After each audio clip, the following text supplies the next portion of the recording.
ఈ కంటికి ధర్మం ఏమిటి? చూడ్డం.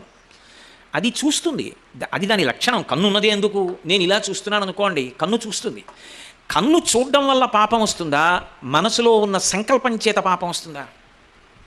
కన్ను చూడడం చేత పాపం ఎప్పుడూ రాదు.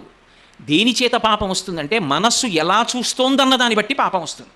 సీతమ్మ శిశుపావృక్షం కింద కూర్చుంది, పైనుంచి హనుమ చూస్తున్నారు, ఎదురుగుండా రావణుడు చూస్తున్నాడు. ఎవడి 10 తలలు తెగిపోయాయి? రావణుడి 10 తలలు తెగిపోయాయి. ఎందుకు తెగిపోయాయి? చూడకూడని చూపు చూశాడు. పైన కూర్చున్న ఆయన చూశారు. ఆయన భవిష్యత్ బ్రహ్మ అయ్యారు, చిరంజీవి అయ్యారు, పక్కన దేవాలయంలో ఉన్నారు. ఒక్కసారి నమస్కారం చేస్తే అమిత్రాణం భయకరో మిత్రాణం అభయంకర, భగవద్విరోధుల పాలిట ప్రబల శత్రువు, భగవద్భక్తుల పాలిట సర్వకాలములయందు రక్షకుడు. తమస్మిన్ కార్య నిర్యోగే ప్రమాణం హరిసత్తమా రాఘవస్తత్సమారంభాత్ మయ్యత్న పరోభవిత్ అని సీతమ్మ తల్లి అంతటి జరిగింది. అంతటి మహానుభావుడు అయ్యాడు. ఇప్పుడు చూపు తప్పైతే ఇద్దరు చూశారు. చూపు తప్పు కాదు, మనసు ఇంద్రియంతో కలిసినప్పుడు ఏ భావం